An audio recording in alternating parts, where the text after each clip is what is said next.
जय हिंद। कैसे हैं आप सभी?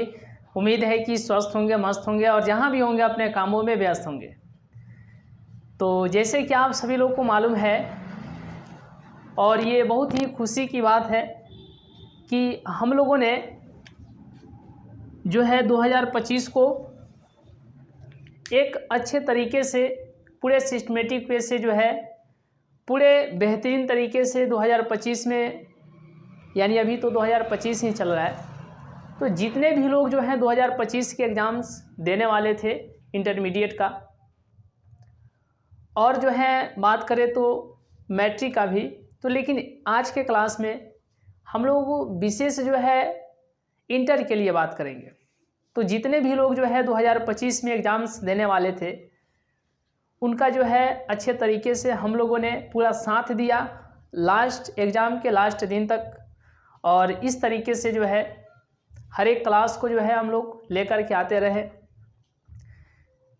तो हमें उम्मीद है कि आप सभी लोग जो है इस बात से जो है परिचित होंगे और आप जानते भी होंगे कि अब जो है आज के क्लास में, जैसे कि आप थंबनेल पर देख चुके होंगे कि जितने भी लोग इंटरमीडिएट ठीक है 2026 में देने वाले हैं उनके लिए जो है हम लोग 12th का मैथ लेकर के आए हैं, ठीक है, जिसमें आप लोगों को समझना क्या है। सबसे पहले क्या समझना है कि सिलेबस क्या है, और उसके साथ ही साथ आज ही के क्लास में ये भी समझेंगे कि 2026 में जितने भी लोग एग्ज़ाम्स देने वाले हैं तो एग्ज़ाम्स का पैटर्न क्या रहने वाला है, इस पर भी हम लोग जो है डिस्कस जो है करने वाले हैं। लेकिन कोशिश ये करेंगे कि जो भी बात हो एक हम लोग अच्छे तरीके से कम समय में जो है कर पाए। हर एक सिलेबस को जो है मतलब ये हर एक जो है यहाँ पर चैप्टर को हम लोग समझ पाएंगे कि कौन कौन से चैप्टर पढ़ने हैं, और एग्ज़ाम जो है 2026 का रहने वाला है उसका पैटर्न क्या रहने वाला है, इस पर हम लोग बहुत ही कम समय लेंगे। लेकिन एक हमें बात याद आता है कि जब हम लोग 2025 में एक सेंटर पर गए हुए थे, सेंटर का नाम हम ना लेंगे, तो वैसे तो हम लोगों के साथ वहाँ पर मिलने बहुत सारे स्टूडेंट आए हुए थे। स्टूडेंट क्या, वो हमारे एक छोटे दोस्त ही हैं। तो उसी में एक व्यक्ति जो है ये चिट्ठा हमको दे गए। बहुत ऐसे होते हैं, एक बड़ा ही भाई समझ करके अपना बात जो है शायद हम तक जो है शेयर किए हैं। इस पत्र में देखिएगा क्या लिखे हैं। वो जो है अपना बात जो है एक शेर के साथ ही शेयर करने की जो है कोशिश किए हैं। लिखे हैं कि तुझको पाने के लिए उम्र गंवा दी मैंने, तुझको पाने के लिए उम्र गंवा दी मैंने, हक तो बनता है कि तू अपना बना ले। जिंदगी की ये राहें बड़ी लंबी है, कोई नहीं तेरे सिवा, जी करता है अब मौत को गले लगा ले। और इसमें लिखे हैं ये पैगाम शायद किसी के लिए है, किसके लिए है नाम पता नहीं। तो आजकल होता है ऐसे, अक्सर इस उम्र में जो है होता ही रहता है। लेकिन ये हम लोगों को ध्यान देना है कि इसके साथ ही साथ हम लोगों के लिए इस समय जो है पढ़ाई जो है सबसे बड़ी ज़रूरी है कि नहीं। शिक्षित हो जाइएगा फिर जो है आपको पूरा जीवन बचा हुआ है कि नहीं। तो इस पर जो है थोड़ा बहुत हम लोगों को ध्यान देने की आवश्यकता रहती है। ये जो है आज के क्लास में हम लोग चर्चा करने वाले हैं 2026 के लिए। अब भाई कोई सामने से कोई कुछ दे रहा है, अब इसको जो है इसको कोई ऐसे दे रहा है कि नहीं, तो इसको हम लेने से इनकार भी नहीं कर सकते ना, क्योंकि जस्ट उतना भीड़ में अभी तो पढ़े नहीं है कि नहीं, ऐसे ले करके रख लिए। अब जो है यहाँ पर ला करके जो है कुछ दिनों के बाद उधर रखा हुआ था, जब तक हमारा नज़र गया हमको लगा कि देखे क्या है, तो इस तरीके से हमको लगा कि कुछ होगा, ऐसा दिए होंगे तो कुछ इम्पोर्टेंट बात होंगे। हमको लगा कि वो जो है सब्जेक्ट के बारे में ही कुछ लिखे है कि नहीं। तो ये अक्सर जो है जीवन के साथ जो है होती रहती है। विशेष आपको ध्यान देना है 2026 के लिए। सबसे पहले हम लोग समझेंगे कि 12th मैथ का जो है सिलेबस क्या है। यहाँ पे आपको 6 ठो हम बताते हैं टॉपिक का नाम देखिएगा। और आपको ये मालूम होना चाहिए कि एग्ज़ाम्स में 12th मैथ में जो है 100 नंबर का पेपर आपको जो है देना है। कितना अंक का? यानी कि 100 अंक का आपको पेपर देना है। अलग बात है, हम लोग आगे समझेंगे, जब पैटर्न की चर्चा करेंगे तो वहाँ पर समझेंगे कि 200 नंबर के जो है दिए जाते हैं, बनाने आपको 100 का होते हैं। लेकिन आप ये दिमाग में सेट करके चले अभी कि आपको 100 नंबर के पेपर देने हैं। अब ये 100 नंबर का पेपर देने के लिए किस टॉपिक से जो है कितने नंबर के प्रश्न पूछे जाते हैं, और सीधे हम लोग 2D पॉइंट चलेंगे और ये समझेंगे कि NCERT का कौन कौन चैप्टर जो है उस टॉपिक, यानी किस टॉपिक के अंतर्गत जो है NCERT का कौन सा चैप्टर आता है। और जैसे कि आप लोगों को मालूम है कि NCERT से ही प्रश्न पूछे जाते हैं, तो हम लोग जो है NCERT को ही चलते हैं, है कि नहीं। तो आपको समझना है पहला टॉपिक, दूसरा टॉपिक, तीसरा, चौथा और यहाँ पर पांचवा, छठा, 6 ठो टॉपिक है। पूरे बढ़िया से समझिए। यहाँ पर पहला टॉपिक का नाम क्या है? Relation and function. चूँकि आपको देना तो 100 नंबर का ही पेपर है, यानी 100 अंक का ही एग्ज़ाम देना है ना। तो अब देखिए पहला जो टॉपिक है रिलेशन एंड फंक्शन, यहाँ से 10 नंबर के प्रश्न पूछे जाते हैं। आगे हम आपको डिटेल में समझाएंगे कि इस टॉपिक के अंतर्गत जो है NCERT का कौन कौन सा चैप्टर आता है। अब यहाँ पे आपको सेकंड टॉपिक की बात करें, चलिए भैया, आपको जो है 100 नंबर के पेपर देने हैं। तो पहला टॉपिक से कितना नंबर का पूछा जाएगा? 10 नंबर का पूछा जाएगा। अब वो 10 नंबर पाने के लिए आपको NCERT का कौन कौन सा चैप्टर पढ़ना होगा, इस पर भी जो है आपको पूरा जो है गंभीरता के साथ ध्यान देते हुए चलना है।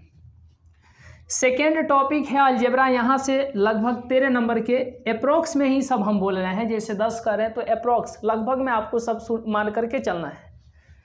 तो रिलेशन एंड फंक्शन से 10 नंबर के, अलजेब्रा से 13 नंबर के, तीसरा है कैलकुलस, यहाँ से 44 नंबर के प्रश्न पूछे जाते हैं। बात करेंगे चौथा टॉपिक जिसका नाम है वेक्टर एंड 3 डायमेंशनल ज्योमेट्री, यहाँ से आपको 17 नंबर के प्रश्न पूछे जाते हैं। आगे हम लोग देखेंगे 5 नंबर जिसका नाम है, यानी पांचवा टॉपिक का नाम है लीनियर प्रोग्रामिंग, यहाँ से आपको 6 नंबर के प्रश्न पूछे जाते हैं। 6, अगर 6 नंबर के प्रश्न पूछे जाएंगे तो याद रखिएगा 2 ठो शॉर्ट आंसर और 2 ठो ऑब्जेक्टिव, मतलब 2 ठो जो है 2 नंबर का और 2 ठो 1 नंबर का। लेकिन कभी कभी अगर पूछ दिए जाते हैं, कभी कभी ऐसा भी देखा गया है कि जिस वर्ष लॉन्ग पूछा है ना, तो एक लॉन्ग पूछ दिया है जैसे कि 5 नंबर का, तो 2 ठो ऑब्जेक्टिव भी पूछा है, तो 5 2 7 नंबर, मतलब आपको नियरेस्ट 6 ही मान करके चलना है, यानी 6 नंबर के प्रश्न लगभग यहाँ से पूछे जाते हैं। और छठा टॉपिक है जिसका नाम है प्रोबेबिलिटी, हिंदी में इसको प्रायिकता कहा जाता है, यहाँ से 10 नंबर के प्रश्न पूछे जाते हैं। इस सबको जब जोड़िएगा तो ये कितना हो जाएगा? 100 नंबर हो जाएगा। कितना हो जाएगा? 100 नंबर हो जाएगा। 10 13 23 और ये 17 जोड़ दीजिए, 30 40 हो जाएगा। 40, ये 44 और 6 कितना हो जाएगा? 50। तो 40 50 90 और 10 100। तो पहला टॉपिक से 10 नंबर के, दूसरा से 13 नंबर के, तीसरा से 44 नंबर के, पांचवा से जो है 17 नंबर के, पहला दूसरा तीसरा, चौथा से 17 नंबर के, पांचवा से 6 नंबर के और छठा से जो है 10 नंबर के। टोटल जो है ये 100 नंबर के, यानी 100 अंक के हो गए।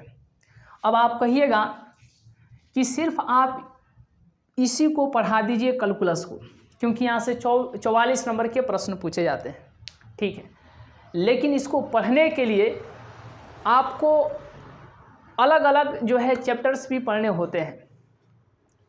तो जैसे कि हम आपको इसके पिछले ईयर्स भी जिस तरीके से हम लोगों ने चला, तो उसका यही था। सबसे पहले हम लोग यहाँ पर आप देख रहे होंगे, आपको हम बताते हैं यहाँ पर। चलिए, पहले जो हम लोग अलजेब्रा को चले थे, यानी कि आव्यूह और सारणिक। पहले आव्यूह पढ़े, उसके बाद जो है सारणिक यानी मैट्रिक्स, उसके बाद जो है डिटर्मिनेंट पढ़े। यहीं से स्टार्ट किए थे, ठीक है। क्योंकि कवर करना होता है, समय को भी देखना होता है कि नहीं, कितना आप समझ सकते हैं इसको भी पूरा ध्यान में रख करके चलना होता है। तो ठीक है, टू दी पॉइंट। अब यहाँ पर आपको 6 टॉपिक है, 6 टॉपिक से जो है आपको 100 नंबर के प्रश्न पूछे जाएंगे। अब जो पहला टॉपिक है जिसका नाम क्या है, रिलेशन एंड फंक्शन, यहाँ से 10 नंबर के प्रश्न तो पूछे जाएंगे। लेकिन एनसीईआरटी का जो चैप्टर जो है इसके अंतर्गत पहला आता है और एनसीईआरटी का चैप्टर दूसरा आता है। पहला का नाम है संबंध एवं फलन और दूसरा का नाम है प्रतिलोम त्रिकोणमितीय फलन। आगे जब दूसरा टॉपिक का हम लोग बात करेंगे जिसका नाम है अलजेब्रा बीजगणित, यहाँ से आपको लगभग 13 नंबर के प्रश्न पूछे जाते हैं। कहने के लिए 13 दिख रहा है, कभी कभी ज़्यादा भी पूछ देता है कि नहीं, लेकिन ये सिलेबस के पॉइंट ऑफ व्यू से हम लोग चल रहे हैं। तो 13 नंबर के प्रश्न यहाँ से पूछे जाते हैं, जिसमें एनसीईआरटी का चैप्टर 3 और एनसीईआरटी का चैप्टर 4 आता है। 3 का नाम है आव्यूह और 4 का नाम है सारणिक। ये हर एक बातों को आपको समझते हुए चलना है और आप लोग इस क्लास को ज़रूर शेयर कीजिएगा और साथ ही साथ आप अपना विचार ज़रूर कमेंट में लिखिएगा कि इस क्लास से आपको क्या सीखने को मिला है कि नहीं। और यहाँ पर जब ध्यान दीजिएगा, तीसरा टॉपिक जिसका नाम है कैलकुलस कलन, यहाँ से 44 नंबर के प्रश्न पूछे जाते हैं। एनसीईआरटी का चैप्टर नंबर 5 जिसका नाम है सातत्य तथा अवकलनीयता आता है। एनसीईआरटी का चैप्टर नंबर 6 भी आता है जिसका नाम है अवकलज के अनुप्रयोग। एनसीईआरटी का चैप्टर नंबर 7 आता है जिसका नाम है समाकलन। एनसीईआरटी का चैप्टर नंबर 8 भी आता है जिसका नाम है समाकलनों के अनुप्रयोग।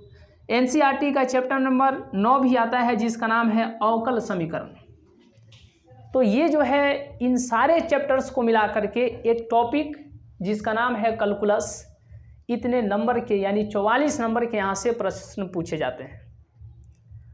अब यहाँ पर आगे हम लोग बात करेंगे, ये जो है चौथा टॉपिक जिसका नाम है वेक्टर एंड 3 डायमेंशनल ज्योमेट्री, इसको 3D भी कहा जाता है शॉर्ट फॉर्म में। इसमें जो है एनसीईआरटी का चैप्टर नंबर 10 आता है जिसका नाम है सदिश बीजगणित और एनसीईआरटी का चैप्टर नंबर 11 भी आता है, 11 भी आता है जिसका नाम है त्रिविमीय ज्यामिति। तो ये था चौथा टॉपिक।